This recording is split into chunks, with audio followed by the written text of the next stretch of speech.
Jadi kayak aku tuh kayak nggak srek gitu loh. Saya tuh dalam hatinya pengennya jadi guru, Mas. Suami ibu dan bapak saya juga gitu. Anakku pengen tak jadikan guru. Tapi ya mungkin takdirnya Allah menggiring saya ke perbankan.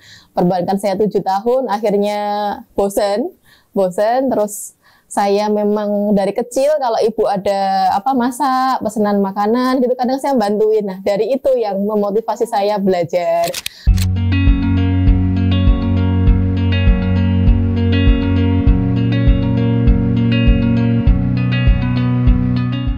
Assalamualaikum warahmatullahi wabarakatuh. Perkenalkan, nama saya Yuliani Setiawati, biasa dipanggil Yulia, owner dari The Bro Kitchen.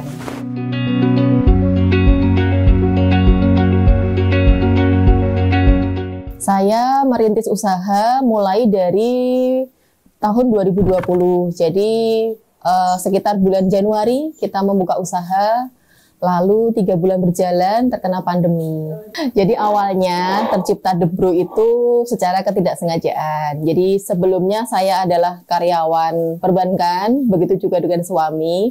Jadi di tahun 2020 kami resign dari perusahaan, lalu kita pengen mandiri, pengen berusaha, tapi saat itu kita nggak ada nggak ada bayangan mau usaha apa. Tapi karena saya sendiri memang suka memasak, jadi saya mencoba-coba resep dari YouTube. Akhirnya belajar, kita belajar membuat donat, kita tekuni. Dari awalnya yang kita pasarkan hanya di sekitaran pasar, jadi setiap pagi itu kita kirim ke pasar-pasar, ke tenongan-tenongan, ke wedangan-wedangan susu segar, seperti itu. Lalu lama-lama produk kita itu kayak susah berkembang karena harganya juga sama yang beliau-beliau yang pelaku lama jauh sekali saat itu. Jadi kita kayak bahannya premium, dijual murah, tapi malah di pasaran tidak laku.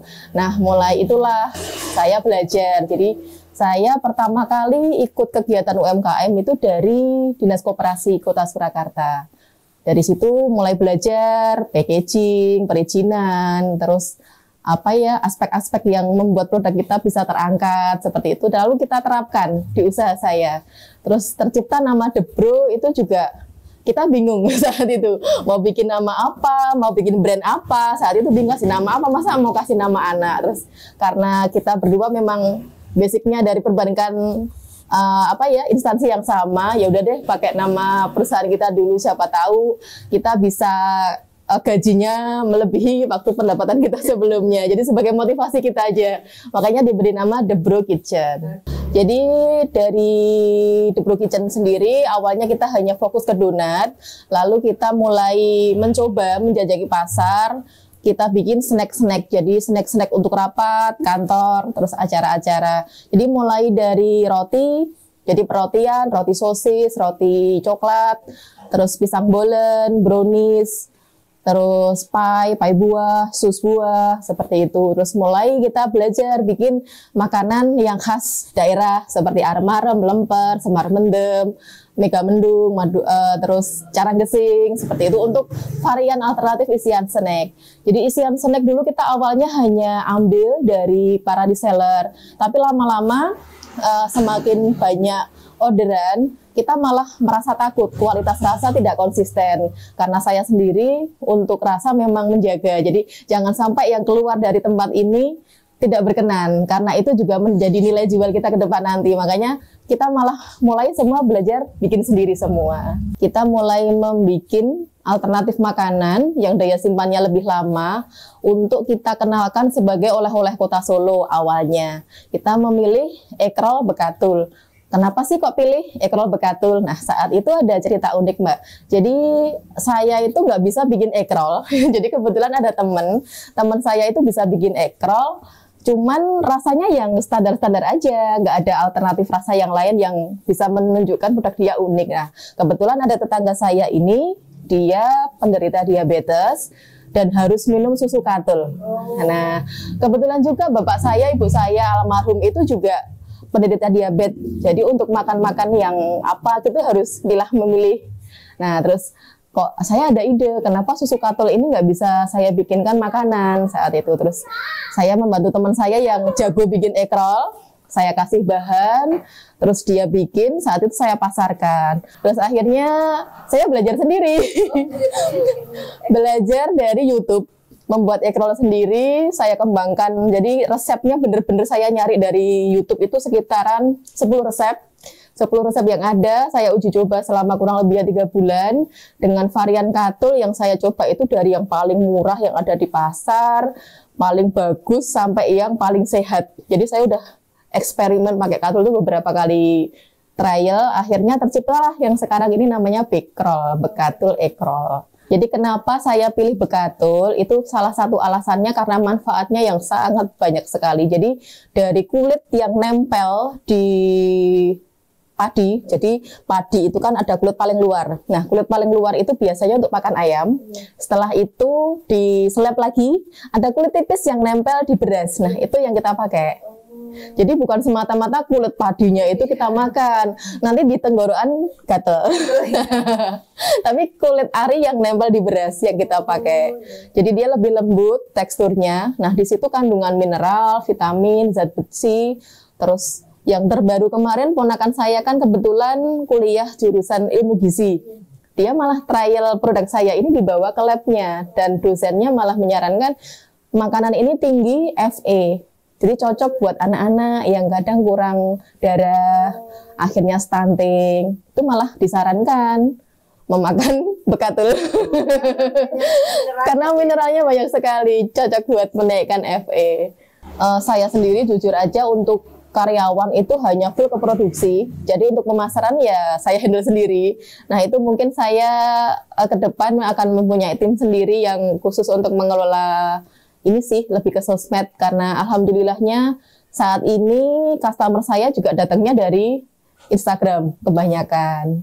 Kalau sukanya ketika produk kita dinikmati orang, mereka merasakan produk kita kok lumayan ya, ini rasanya harganya murah, enak, terus beliaunya merekomendasikan ke tempat lain, akhirnya temannya itu beli, temannya kemudian merekomendasikan ke teman yang lain, itu rasanya saya kayak seneng banget gitu. Senengnya itu di satu sisi pertama, saya menghemat biaya untuk promosi.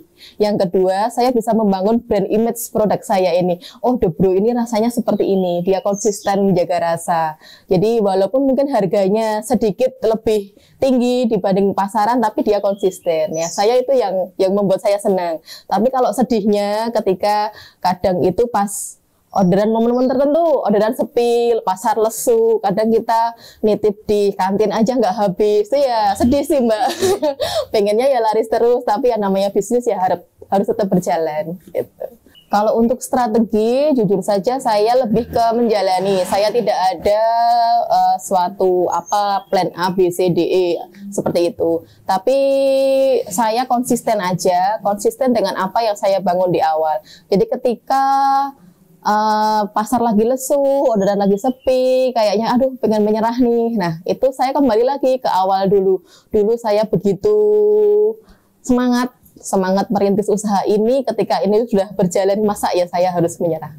Jadi kayaknya misalkan ada posisi kayak gitu, saya kembali lagi ke belakang. Motivasi saya keluar itu apa? Keluar kerja itu apa? Saya harus membangun bisnis ini agar besar. Jadi ya itu yang menguatkan saya.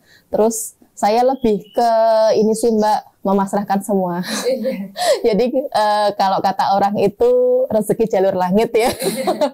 Jadi ya saya percaya itu Allah pasti akan memberikan rezeki kepada hambanya yang mau berusaha. Ya karena memang saya senang masak. Jadi saya bukan lulusan sekolah tata boga seperti itu. Jadi saya SMA ya SMA, kuliah S1-nya ya FKIP akuntansi. Jadi cita-cita bapak ibu saya dulu saya menjadi guru. Tapi begitu lulus malah dapatnya perbankan lagi. Sampai punya suami ya perbankan lagi. Jadi kayak aku tuh kayak nggak srek gitu loh. Saya tuh dalam hatinya pengennya jadi guru Mas. Suami ibu dan bapak saya juga gitu. Anakku pengen tak jadikan guru. Tapi ya mungkin takdirnya Allah menggiring saya ke perbankan. Perbankan saya 7 tahun. Akhirnya bosen terus. Saya memang dari kecil kalau ibu ada masak, pesanan makanan gitu kadang saya bantuin. Nah, dari itu yang memotivasi saya belajar. Terus sekarang kan kayak YouTube juga 24 jam, kadang anak udah tidur kita mau ngapain, lihat-lihat YouTube, lihat-lihat resep, menu-menu yang kekinian tuh apa. Ya udah, lihat-lihat di screenshot. Besoknya ada waktu coba trial, suami suruh nyobain. Makanya suami saya semakin melebar.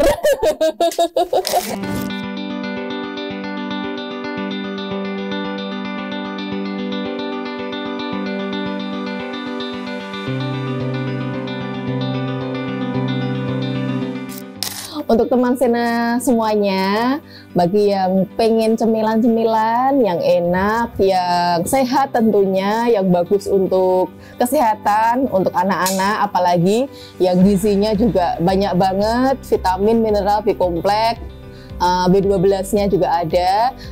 Harus nih, wajib cobain yang namanya Bekatul Ekrol. Ini tuh kuliner khas kota Solo, rasanya masih tradisional, pembuatannya tradisional, bahan-bahannya premium, dikemas cantik seperti ini, bisa untuk hampers, oleh-oleh, atau buat cemilan sehari-hari.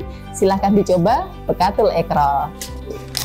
Buat teman Sena semuanya, kalau yang mau buka usaha, kuncinya cuma satu, harus segera dimulai, karena sebaik apapun bisnis yang kalian rencanakan itu nggak akan pernah terwujud kalau belum dicoba. Jadi jangan takut mencoba, jangan takut gagal, karena gagal itu awal kesuksesan yang tertunda.